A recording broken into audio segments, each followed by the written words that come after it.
tardes, estimados estudiantes. Bienvenidos a la segunda clase de Derecho Administrativo Especial. El día de hoy vamos a empezar con la unidad 3, el derecho al libre ejercicio de las actividades lucrativas de la administración, correspondiente al módulo 2.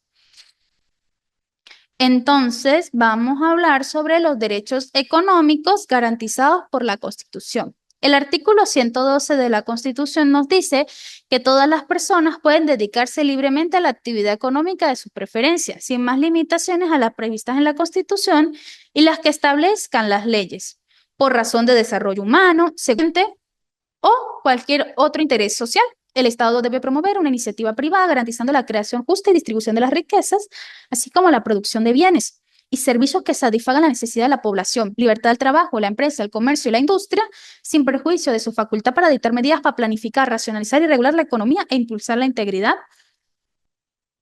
del país.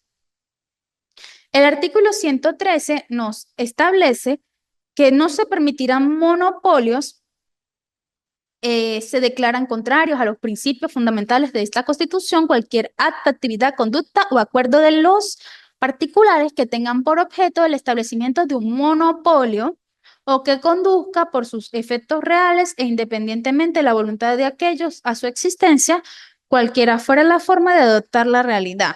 También es contrario a dichos principios el abuso de una posición de dominio que un particular o un conjunto de ellos, o inclusive una empresa o conjunto de ellas, adquiera o haya adquirido en un determinado mercado de bienes y servicios con independencia de una causa determinante de tal posición de dominio, así como cuando se trata de una demanda concentrada. En todos los casos antes indicados, el Estado adoptará las medidas que fueran necesarias para evitar los efectos nocivos y restrictivos del monopolio, el abuso de la posición de dominio y de las demandas concentradas, teniendo como finalidad la protección al público consumidor de los productores y el aseguramiento de condiciones efectivas de competencia a la economía. Cuando se trate de explotación de recursos naturales, propiedad de la nación o de la prestación de un servicio de naturaleza pública con exclusividad o sin ella, el Estado podrá otorgar concesiones por tiempo determinado y asegurando siempre la existencia de contraprestaciones.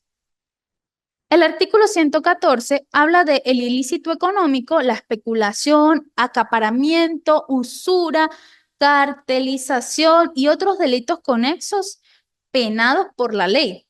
El artículo 115, por su parte, nos dice que se garantizará el derecho a la propiedad, donde toda persona tiene el derecho al uso, goce y disfrute, así como disposición de sus bienes.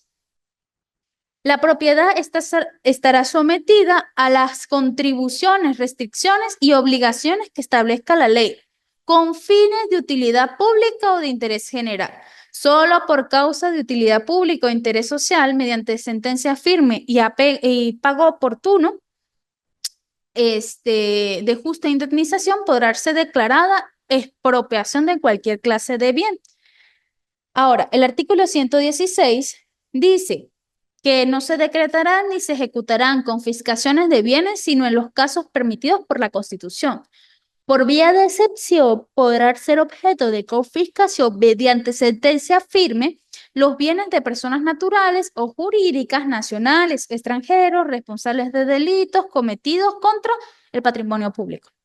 Los bienes de quienes se hayan enriquecido ilícitamente al amparo del poder público y los bienes provenientes de las actividades comerciales, financieras, cualquier otra vinculada al tráfico ilícito de sustancias estupefacientes y psicotrópicas.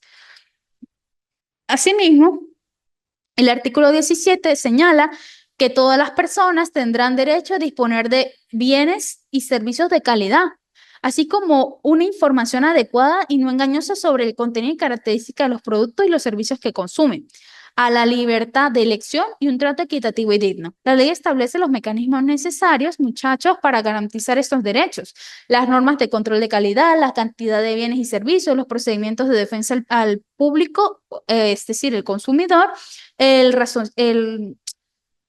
resarcimiento de los daños ocasionados y las sanciones correspondientes por violaciones a los derechos de la salud.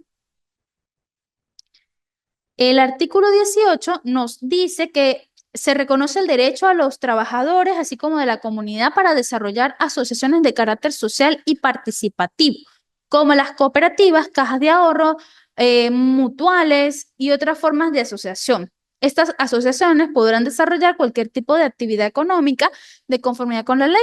Y la ley reconoce las especificaciones de estas organizaciones, en especial las relativas a un acto corporativo, al trabajo asociado y a su carácter generador de beneficios colectivos. Muy bien. El segundo punto a tratar el día de hoy es el régimen de protección al consumidor. Esto es como un poco de historia que vamos a ver el día de hoy. La tradición de la protección de consumidores en Venezuela ha estado asociada al control de precio implementado por el Estado desde mediados del siglo pasado.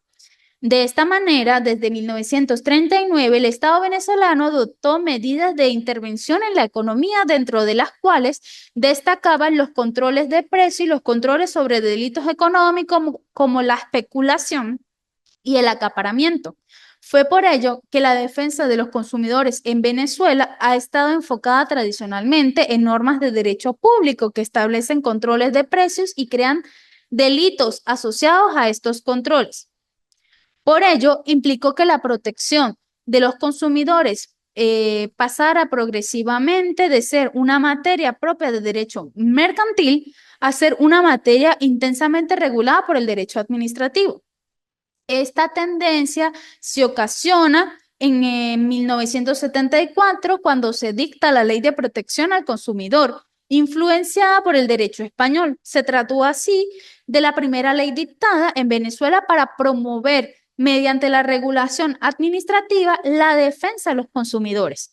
Sin embargo, la aplicación práctica de esta ley estuvo afectada por las continuas medidas económicas de sección que fueron dictadas y que mantuvieron un amplio sistema de control de precios. Cuando estas medidas fueron levantadas a partir de 1989, se dictó una nueva ley de protección al consumidor.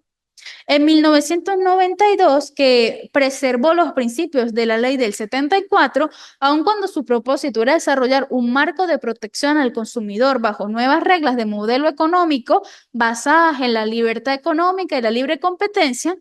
En 1995 se reforma la ley en parte para extender la protección a los usuarios, tal como quedó establecida en la Ley de Protección al Consumidor y al Usuario.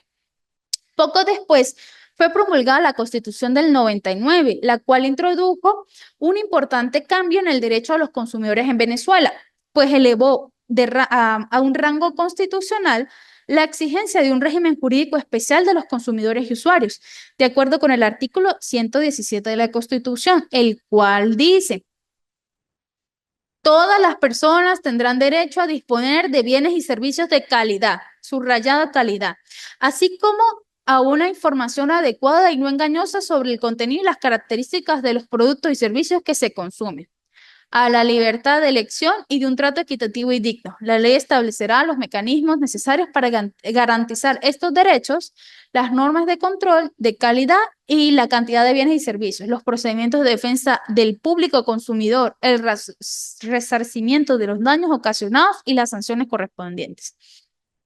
En esta norma se recoge el principio de soberanía del consumidor, según la cual son los consumidores quienes deben decidir qué bienes y servicios van a adquirir, lo que presupone la existencia de empresas, es decir, una gran variedad de empresas en condiciones de competencia efectiva que ofrecen tales bienes y servicios en el mercado. Por ello, el artículo citado, el 117, contempla el artículo 113, que recoge la base de la libre competencia. Este marco constitucional evidencia la estrecha relación entre la libertad de competencia, el derecho al acceso y selección de consumidores y usuarios y el sistema de economía social de mercado refrendado por la Constitución del 99.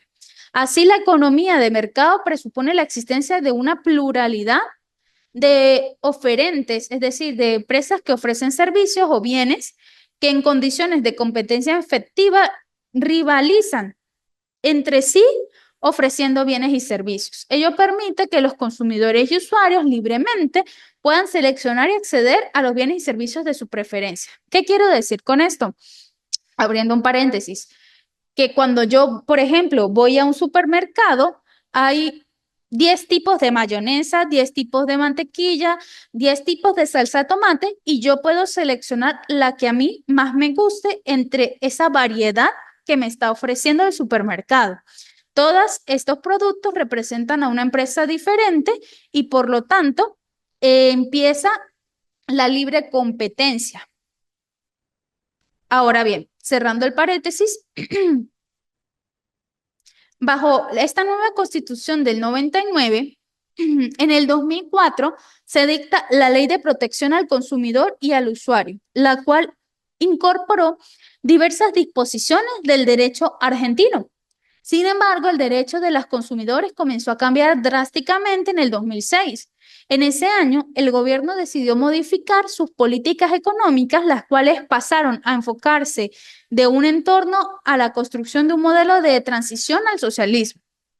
Bajo este modelo socialista, el centro de atención no era ya la protección al consumidor y al usuario, sino era el control sobre la empresa privada a fin de asegurar la actividad que se originase a los fines de un modelo socialista.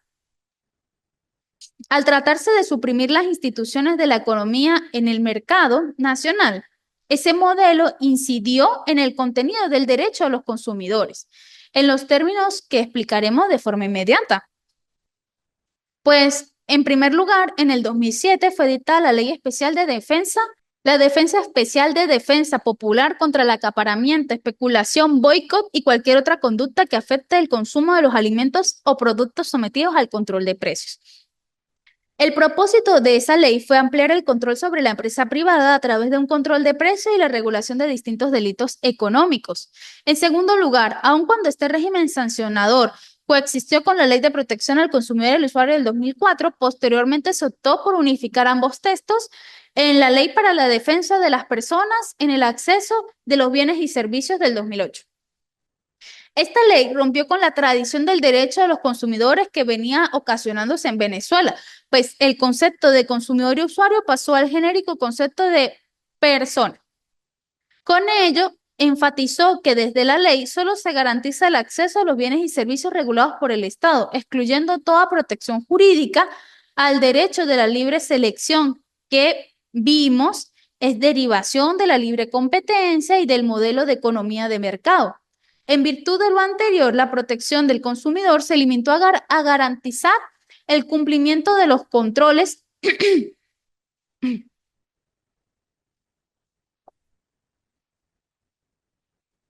derivados del modelo socialista, sin amparar el derecho a la selección de bienes. En tercer lugar, y como consecuencia de la importancia que para el modelo socialista tiene el control de precios, se optó por dictar una ley especial de control de precios. Esto es la Ley de Costos y Precios Justos del 2011. Esta ley coexistió con la ley del 2008, hasta que se dictó en el 2014 la Ley Orgánica de Precios Justos, que modificó sensiblemente el derecho a los consumidores en Venezuela. Pues, en efecto, la Ley Orgánica de Precios Justos que vimos se dictó en el 2014, fue reformada en 2015 y mantuvo una estructura básica de Ley de Costos de Precios Justos del 2011, pero derogó íntegramente la Ley para la Defensa de las Personas en el Acceso a los Bienes y Servicios, eliminando con ello pues el régimen especial de defensa al consumidor contenido en la ley que vimos que se remontaba desde el 74. A partir del 2014 puede afirmarse que desapareció en Venezuela el derecho de los consumidores como un sistema jurídico especial. En realidad, solo 2 artículos de la Ley Orgánica de Precios Justos enunciaron y de forma desordenada e incompleta algunos derechos de los consumidores y usuarios. Ese es, en resumen, el único régimen jurídico especial vigente en Venezuela, la protección del consumidor. De acuerdo a Morles Hernández, este cambio responde a la fundamentación del modelo socialista implementado en Venezuela en el 2006. De esta manera, según ese modelo socialista, el intercambio de bienes y servicios no puede ser consecuencia del libre mercado, sino de una planificación central vinculada con el gobierno, basada en un control de precios y en la concentración de la oferta de bienes y servicios en empresas gestionadas por el Estado. bajo un modelo de planificación vinculante, pues carece de sentido promover normas especiales que vayan a defender a los consumidores y a usuarios a seleccionar y acceder libremente a bienes y servicios de su preferencia. Por ello, desde el año 2007, el régimen jurídico de los consumidores en Venezuela varió significativamente de un régimen especial basado en la defensa de derechos, es decir, en soberanía del consumidor, a pasar a ser un régimen centralizado de control de precios fundamentado en la soberanía del planificador. Como resultado a este cambio, el contenido tradicional del derecho al consumidor desapareció, quedando solo dos normas aisladas e imprecisas, como ya les venía indicando en la Ley Orgánica de Precios Justos. Se mantiene de manera dispersa regímenes especiales de defensa al consumidor y usuarios en sectores especiales. De esta manera, leyes especiales en los sectores como el bancario, seguro y telecomunicaciones, entre otros, definen cierto tipo de derechos. Sin embargo,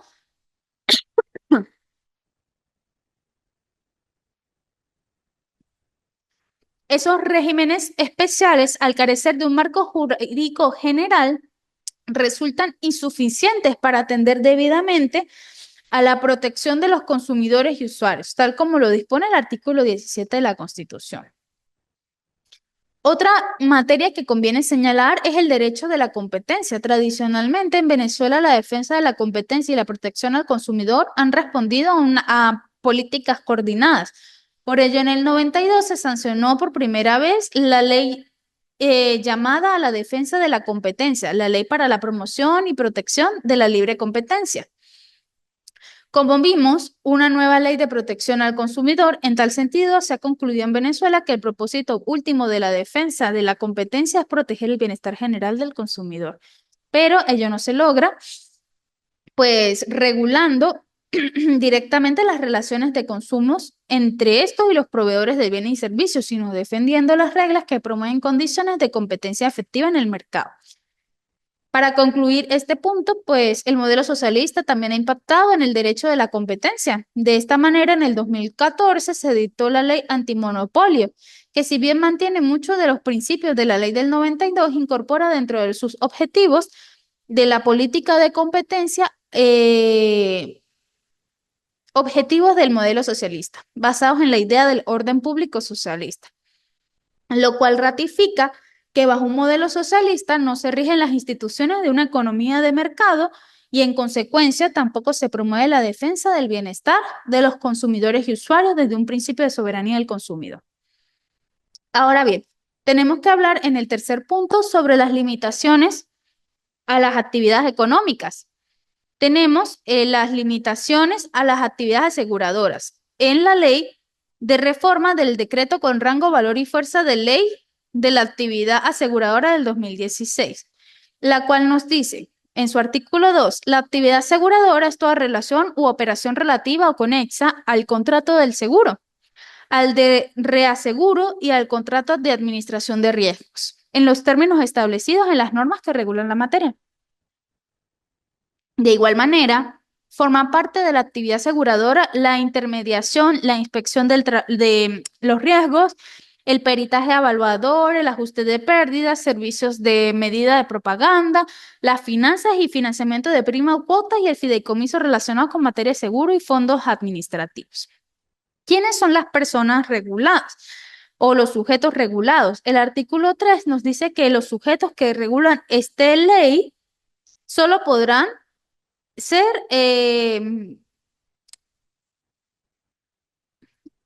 los sujetos regulados solo podrán realizar actividades aseguradoras en el territorio de la República previa autorización de la Superintendencia de Actividad Aseguradora y serán las empresas de seguros, las asociaciones cooperativas que realizan actividad aseguradora, las empresas de medicina prepagada, las empresas de reaseguros, las empresas financieras de primas o cuotas, las empresas de administración de riesgos, los intermediarios de la actividad aseguradora, los auditores externos, los actuarios independientes, los inspectores de riesgo, los peritos evaluadores, los ajustadores de pérdidas que realicen operaciones de seguro administración de riesgos y las oficinas que representación o sucursales de empresas de reaseguros extranjeras y las sucursales de sociedades de corretaje de seguros externos. Se exceptuará de la presente disposición los fondos de garantía de la Administración Pública Nacional que realicen actividades aseguradoras, sin perjuicio de la obligación en que se encuentre de mantener la cooperación, coordinación y lealtad a la superintendencia de la actividad aseguradora. Asimismo, los sujetos regulados están obligados a mantener en su denominación social o personal la especificación expresa del tipo de actividad aseguradora que desarrollarán en toda su documentación y publicidad. Solo los sujetos regulados utilizarán en su denominación social o personal la palabra seguro, reaseguro, medicina prepagada o derivados en el idioma en el español. Cualquier otro sujeto que determine el Ministerio del Poder Popular en competencia en materia de finanzas también puede ser sujeto de esta normativa. Ahora, ¿cuáles son las actividades exclusivas de este tipo de empresas? El artículo 15 nos lo dice. La actividad aseguradora solo podrá ser ejercida por los sujetos regulados. Una vez autorizados o registrados ante la Superintendencia de Actividad Aseguradora, salvo la excepción prevista en el decreto, que es lo relativo a la Administración Pública Nacional, las autorizaciones y registros previstos en la ley tienen un carácter personalísimo y en tal sentido son intransferibles. Ahora vamos a hablar sobre los límites de la actividad bancaria con el decreto con rango, valor y fuerza de ley de instituciones del sector bancario, el cual en su artículo 7, actividades que requieren autorización, nos especifica que toda persona natural o jurídica que realice actividades de intermediación o de servicios financieros auxiliares requiere de una autorización previa, escuchen bien, de la superintendencia de las instituciones del sector bancario, de acuerdo con las normas establecidas en el decreto. En consecuencia, aquellas que carezcan de esta autoridad no podrán, primero, dedicarse al giro propio de las instituciones bancarias, en especial captar o recibir de forma habitual dinero de terceros en depósito, especie de repente hablando de joyas o cualquier otra forma. Oro, antes había oro. La gente dejaba oro en los bancos para ser resguardados y colocar habitualmente tales recursos en formas de créditos o inversiones en títulos valores bajo cualquier modalidad contractual. Segundo, usar en razón social, en formularios o en general en cualquier medio de determinación que induzca a pensar que su actividad comprende operaciones que solo pueden realizarse bajo la autorización de la superintendencia. En tercer lugar, está efectuar anuncios o publicaciones en las que se afirme o sugiera que se practican operaciones y servicios que le están prohibidos conforme a numerales anteriores, incluso a través de medios electrónicos. Entonces, estas personas naturales o jurídicas que se dediquen a regularmente o habitualmente al otorgamiento de créditos o a aceptar descuentos o inversiones con sus propios fondos, no forman parte del sector bancario y no necesitarán autorización alguna para realizar esta actividad. Dichas personas no deben cobrar intereses sobre intereses. Asimismo, los sujetos a que se refiere ese artículo están obligados a proporcionar datos estadísticos, estados financieros y demás información periódica y ocasionales que la superintendencia les solicite y a dar libre acceso a los funcionarios o inspectores para la revisión de libros, documentos y sistemas tecnológicos, plataformas tecnológicas y de comunicación, así como los que están delegados en contrataciones de terceros. En los casos de duda acerca de la naturaleza de las operaciones que realicen, pues corresponde a la superintendencia decidir si éstas se someterán o no al régimen especial. Asimismo, cuando exista una presunción de que las personas descritas en este artículo realicen actividades distintas a las del banco u otras instituciones financieras, cuya naturaleza sea manifiestamente incompetente con la actividad desarrollada por ellas o que implique un riesgo en materia de legitimación de capitales y financiamiento al terrorismo, Pues la superintendencia, en resguardo de los intereses del pueblo en general y por decisión del superintendente, pues podrá tomar cualquiera de las siguientes medidas descritas a continuación. Primero, la suspensión de publicidad. Segundo, suspender las actividades. Tercer, asegurar los recursos obtenidos por dicha actividad. Cuarta, asegurar bienes, objetos y demás elementos utilizados para dichas operaciones. Quinto, clausura de establecimientos. Sexto, solicitar a las autoridades competentes que se acuerden medidas de inmovilización de cualquier tipo de cuenta, colocación o transacción financiera, así como la prohibición de enajenar y gravar bienes a las personas naturales, personas jurídicas, representantes, directores. Estas son medidas cautelares. Pues, igualmente podrá solicitar a las autoridades competentes que se acuerde la medida de prohibición de salida del país de las personas naturales y sus representantes jurídicos, directivos y acciones de las personas jurídicas involucradas en dicha actividad. Séptimo, pueden adoptar cualquier otra medida que estimen necesaria, cualquier otra que ellos consideren que sean pertinentes para poder solventar esta situación. Con esto concluimos la unidad 3 y empezamos la unidad 4. El régimen jurídico administrativo de la propiedad. Ahora, ¿qué es la propiedad privada? El concepto de propiedad privada nos lo da o nos lo puede dar el artículo 545 del Código Civil, el cual dice, la propiedad es el derecho de usar, gozar y disponer de una cosa de manera exclusiva y con las restricciones y obligaciones establecidas en la ley.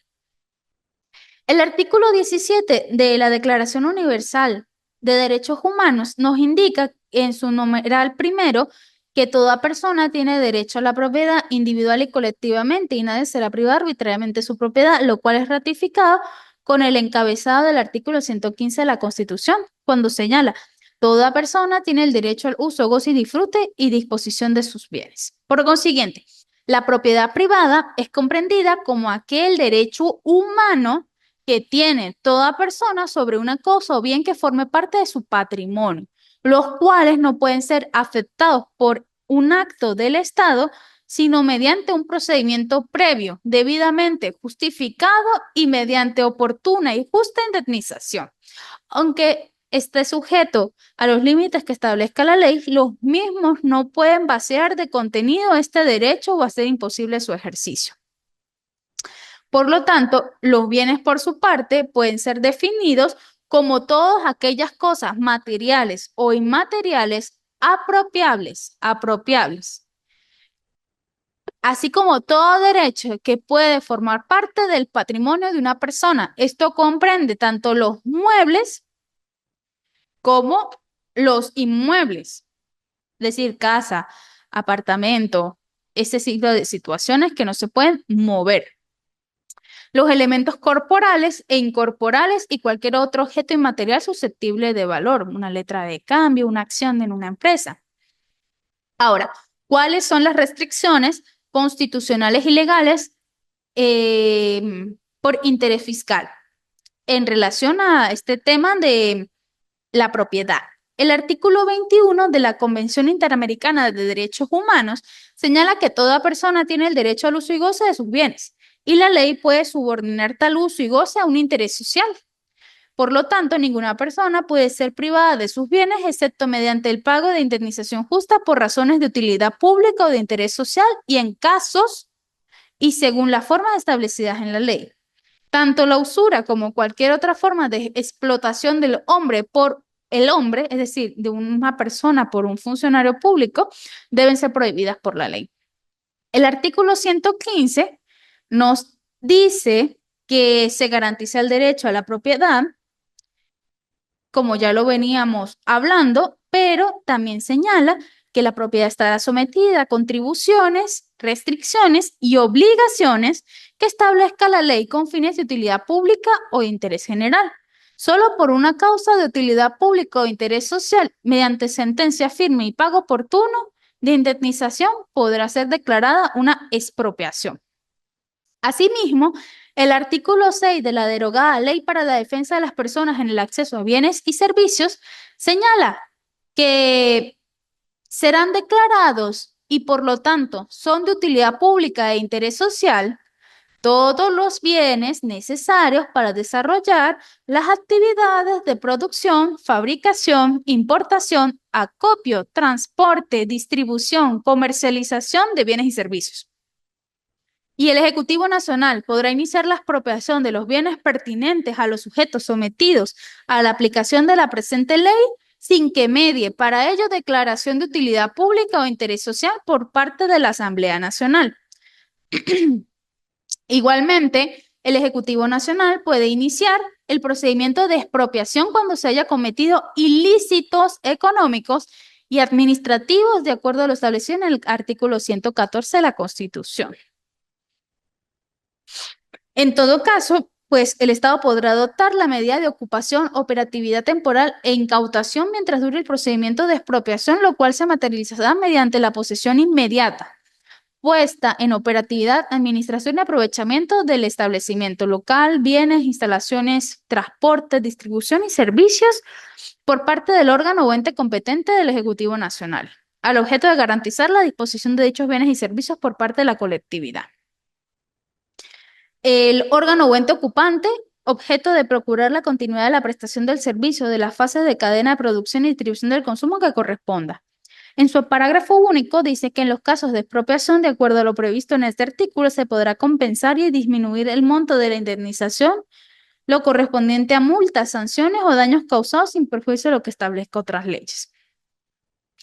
De acuerdo a Sala Político Administrativo, en la decisión 81, de 6 de febrero del 2013, aclara que actualmente existe una declaración de utilidad pública de interés social previa y general en todos los bienes necesarios para el desarrollo de las actividades de producción, fabricación, importación, acopio, transporte, distribución y comercialización de bienes y servicios contenida en un instrumento de rango legal sancionado por la Asamblea Nacional. Eso es la Ley para la Defensa de las Personas en el Acceso de Bienes y Servicios. Norma que comprende todo tipo de bienes y no solo los de primera necesidad, como lo sostienen los apoderados judiciales accionantes en los fundamentos del recurso de nulidad incoado.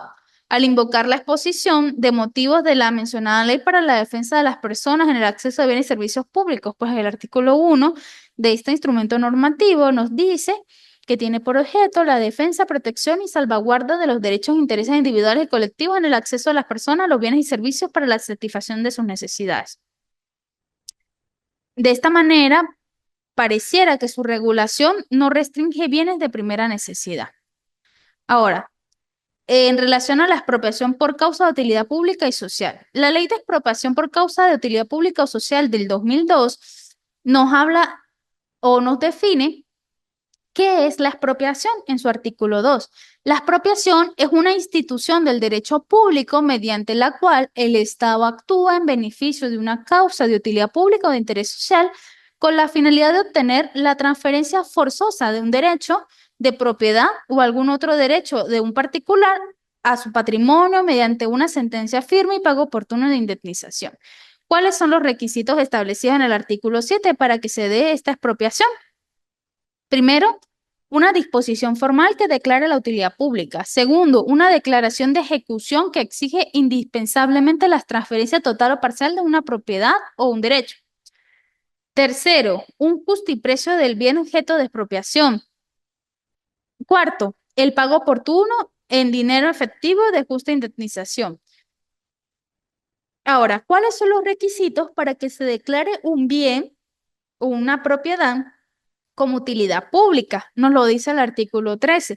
La Asamblea Nacional y en su receso, la comisión delegada declarará que una obra, por ejemplo, es de utilidad pública siempre que en todo o en parte haya de ejecutarse con fondos nacionales o se le considere de utilidad nacional. De igual modo, procederán los consejos legislativos en los estados cuando se traten de obras que correspondan a la administración de estos. En el caso de los municipios, la declaratoria de utilidad pública o social es siempre una atribución del Consejo Municipal. El Ejecutivo Nacional queda facultado para decretar de utilidad pública la posesión de aquellos terrenos y construcciones que considere esenciales para la seguridad y la defensa de la nación, En tales casos, pues el Ejecutivo dispondrá que se siga el procedimiento de expropiación establecido en la ley.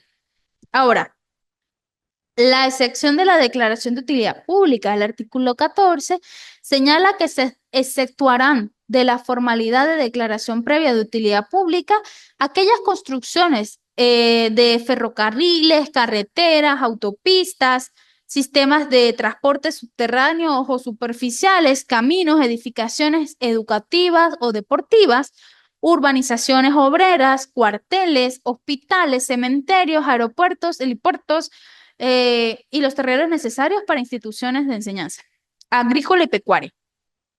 Las construcciones o ensanche de estaciones inalámbricas o conductores telegráficos en aquella época, así como los sitios para el establecimiento de postes, torres y demás accesorios de las líneas conductoras de energía eléctrica, acueductos, canales y puertos. Los sistemas de irrigación y conservación de bosques, aguas y cualquier otro relevante para el saneamiento, ensanche o reforma interior de las poblaciones, la colonización de terrenos incultos y la repoblación de yermos y montes.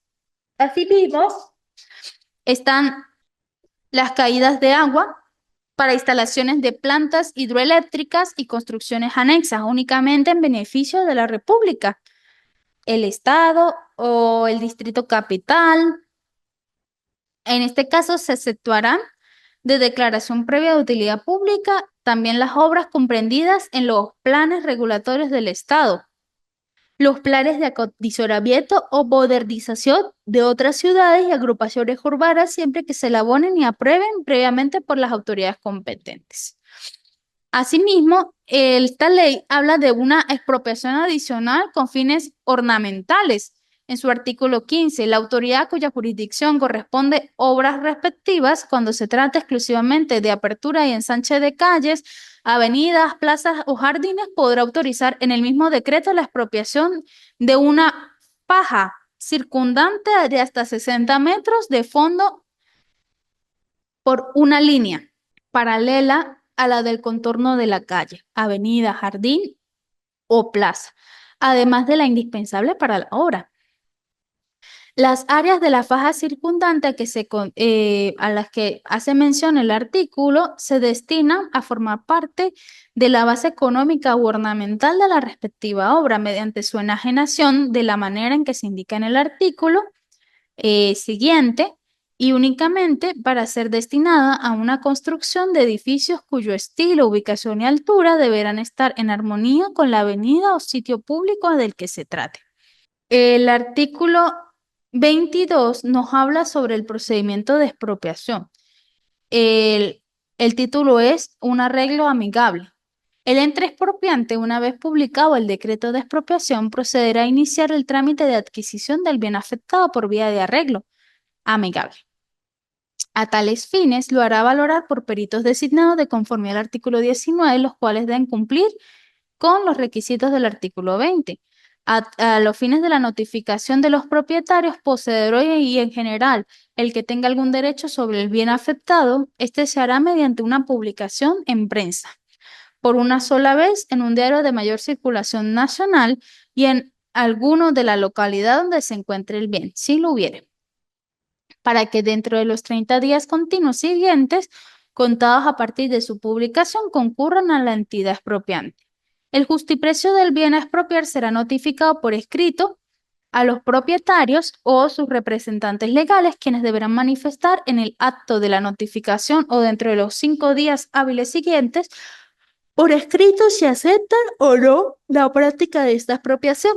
En caso de no concurrir ningún interesado o no aceptar la expropiación, pues se dará por agotada el arreglo amigable y el ente expropiante podrá acudir a vía judicial. Ahora, ¿quiénes son los órganos judiciales competentes para las expropiaciones? El artículo 23 nos dice que el juez en primera instancia en lo civil de la jurisdicción donde se ubica el bien. Y las apelaciones seguirán a segunda instancia al Tribunal Supremo de Justicia en sala político-administrativa. ¿Cuáles son los requisitos que deben cumplirse para la expropiación? El artículo 24 dice que es la solicitud que indicará el bien objeto de ella y los elementos que contribuyan a su identificación. También indicará el nombre, el apellido del propietario, poseedores, arrendatarios, si fueren conocidos. Asimismo, el artículo 25 nos habla de certificación de gravámenes, pues la autoridad judicial ante quien se introduzca la solicitud de expropiación dentro del tercer día al presentarse el escrito pedirá a la oficina de registro, cuando no hubiera sido acompañante con la solicitud, todos los datos concernientes a la propiedad y los gravámenes relativos al bien que se pretende expropiar. Esto quiere decir, de repente, verificar si tiene alguna hipoteca, algún préstamo pendiente de pagarse. Asimismo, el emplazamiento a los interesados se regula en el artículo 26. La autoridad judicial que conozca de la solicitud de expropiación deberá, dentro de los 3 días de despacho siguiente a su recepción, ordenar la publicación del edicto, en el cual se emplazará a los presuntos propietarios, poseedores, arrendaticios o acreedores, inclusive todo aquel que tenga algún derecho sobre el bien.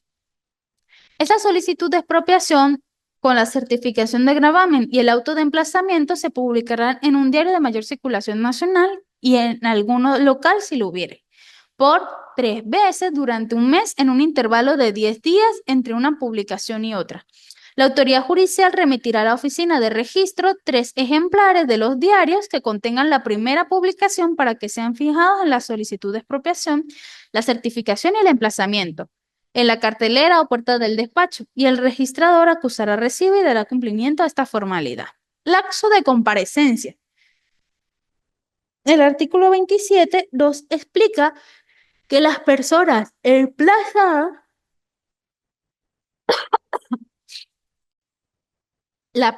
emplazadas, dentro de los 10 días siguientes a la fecha de la última publicación deberán comparecer ante el tribunal, ya sea por sí mismos o a través de sus apoderados. A los que no aquellos que no comparecieron, vencido este término, se les nombrará un defensor público, quien se entenderá como citado. Asimismo, se tendrá por no aceptado el nombramiento del defensor público cuando no compareciere a juramentarse el primer día del despacho después de ser notificado. En este caso, el juez procederá inmediatamente a nombrar un nuevo defensor de oficio. Vamos a continuar el proceso con el acto de contestación a la solicitud. La contestación se verificará en el tercer día de despacho siguiente al vencimiento del lapso fijado para la comparecencia. En caso de nombrar un defensor de oficio, pues los 3 días de despacho comenzarán a contarse desde la fecha de la aceptación y juramentación del cargo. Oposición a la solicitud. En caso de formularse alguna oposición de la expropiación, pues se abrirá un lapso de 15 días de despacho para promover y evacuar pruebas. En relación a la oposición a la solicitud, la oposición podrá fundamentarse en violación a disposiciones contenidas en la ley o en que la expropiación debe ser total, ya que la parcial inutilizaría el bien o lo haría impropio para el uso al que está destinado.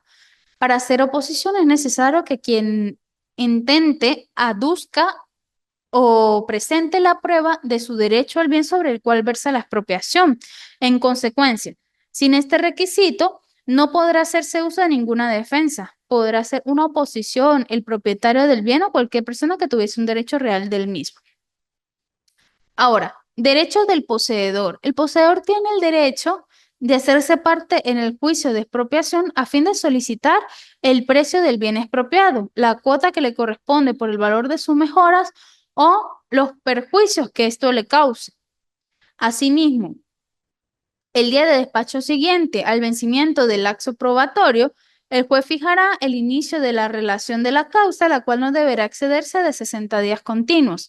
El mismo día en que termine la relación, el tribunal fijará el segundo día de despacho siguiente para la presentación de los informes de las partes. La sentencia se dictará dentro de los 30 días siguientes a esta presentación de informes y habrá un lapso de 5 días para apelar. Ahora, los diversos tipos de propiedad intelectual e industrial es el tema que nos toca aquí en el quinto punto. La propiedad industrial hay que hablar sobre la ley de propiedad industrial en Venezuela, que juega un papel fundamental en la protección de los derechos de propiedad y parte de promover la innovación y la creatividad en el país. Y es que estos activos intangibles representan creaciones que tienen impacto directo en el desarrollo económico y social del país, por lo que es el deber del Estado y otros actores proteger mediante políticas públicas estas creaciones y garantizar a los propietarios la seguridad jurídica necesaria para conservar el patrimonio conocido. Entonces, aquí tenemos que hablar sobre la usurpación de marcas en Venezuela. Uno de los delitos más comunes en el ámbito de la propiedad industrial es la infracción de marcas, que constituye la usurpación total de la imagen y concepto del artículo. Y si bien no existe un artículo específico que determine este delito, se interpreta en el artículo 102 de la Ley de Propiedad Industrial que serán penalizados todos aquellos que invoquen y usen una marca sin tener el certificado de registro que le corresponde. Esto entendiendo que el uso no autorizado de una marca registrada puede generar confusión en el mercado, por lo que constituye un delito que afecta directamente al consumidor. Esto incluye la reproducción autorizada, la imitación de marcas reconocidas o el uso de marcas similares que puedan causar dicha confusión, por lo que los titulares de las marcas registradas pueden iniciar acciones legales para proteger sus derechos. Aquí también versan los delitos de infracción de patentes. Otro delito contemplado en la Ley de Propiedad Industrial es la infracción de patentes tipificada en el artículo 98, donde todo aquel que atente contra derechos del legítimo titular de la patente mediante fabricación y ejecución, transmisión con fines industriales y de lucro de una patente sin consentimiento del titular debe ser penalizado con prisión de 1 a 12 meses, de 1 a 12 meses. También están los delitos de infracción por diseño industrial. La ley también protege este derecho, ya sea en la utilización o la fabricación de modelos y dibujos registrados por otro titular, debido a que es una copia dolosa y fraudulenta de un objeto patentado. Por lo tanto, debe ser penalizado. Esto incluye la fabricación y distribución, comercialización de productos que infrinjan un diseño industrial registrado. Por consiguiente, los titulares de los diseños pueden ejercer acciones legales para proteger sus derechos. Un cuarto delito está en el uso indebido de un nombre comercial. El uso de los delitos uno de los delitos más comunes es el uso indebido de un nombre comercial. Por lo general, el establecimiento de una sucursal sin autorización de un titular del nombre comercial registrado, que se ha hecho presente yendo en detrimento de titulares del derecho. Por ejemplo, aquí pasó el caso del Starbucks de Caracas. El Starbucks de Caracas usó el nombre Starbucks, pero en realidad, pues él no tenía permiso o autorización de la cadena de cafés en Estados Unidos. Además, el uso indiscriminado de un nombre comercial puede causar una confusión en los consumidores y atentar contra la propiedad intelectual e industrial del titular. Un quinto derecho es el de falsificación. Si bien no está contemplado en un concepto específico, esta estipulación se puede encuadrar en el artículo 102, donde se establece que aquellos que tengan una marca para determinada clase de productos y la aplique como una marca registrada en una clase diferente, incurrirá en una multa. Y del mismo modo, pues aquellos que pretendan mantener un registro que haya perdido sus efectos de acuerdo a la declaración pública de autoridad competente también pueden incurrir en un delito y deberá comparecer ante el organismo pertinente. Además que se le ordenará la destrucción de los instrumentos que hayan servido para la comisión del delito y su reincidencia se convertirá en prisión proporcional según la decisión del juez. Ahora, sobre la propiedad intelectual, ¿qué es? Pues es un área del derecho que se encarga de la protección de bienes intangibles, que otorga derechos exclusivos sobre bienes inmateriales y la conforma el derecho de autor y la propiedad industrial, es decir, marcas y patentes. ¿Cuál es su importancia? Es una herramienta de competitividad y desarrollo. Todo empresario o individuo necesita innovar y de tal manera de mantener las preferencias del consumidor en el mercado. La propiedad industrial viene a ser una garantía que ese derecho exclusivo que permitirá que solo yo pueda usar el bien que puede generar a través de mi innovación y además pueda excluir a otros de que lo usen.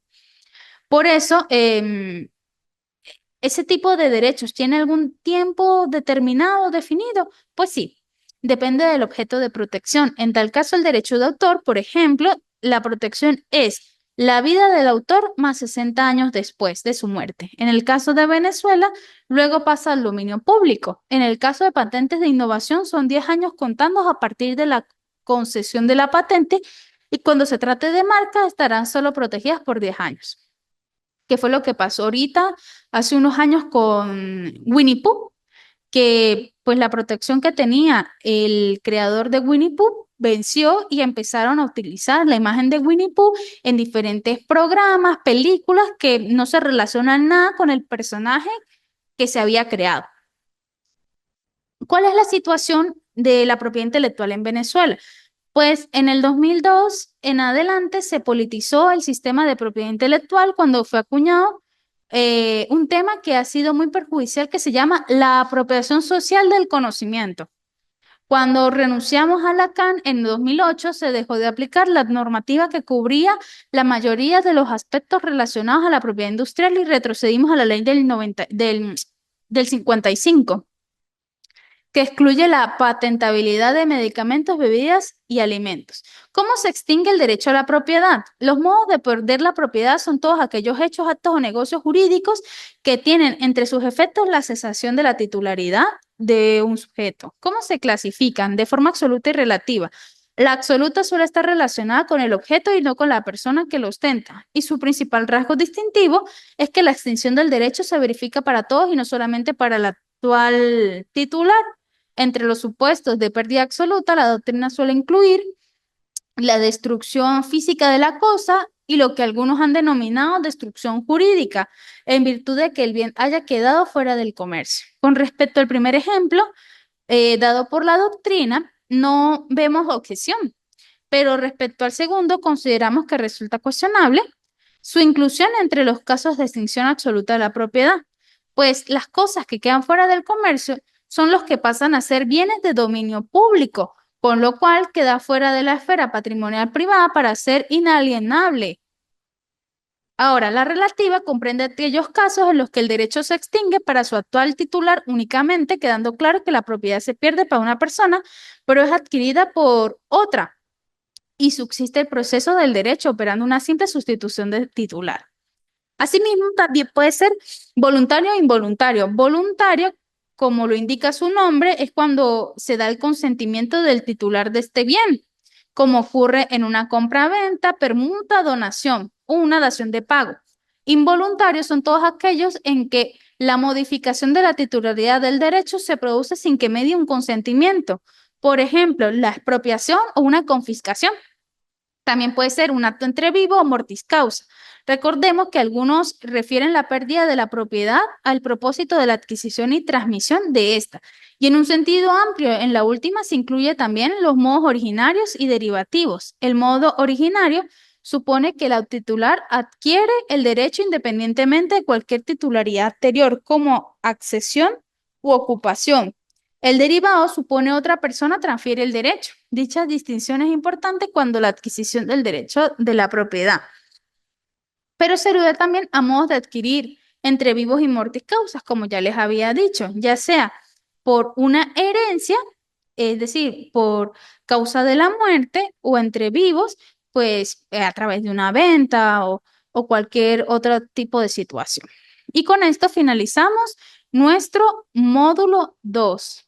Fue un placer, muchachos, de estar con ustedes en esta oportunidad. Cualquier duda o inquietud, no duden en escribirme por la plataforma a través de mensajería y nos vemos en una próxima clase.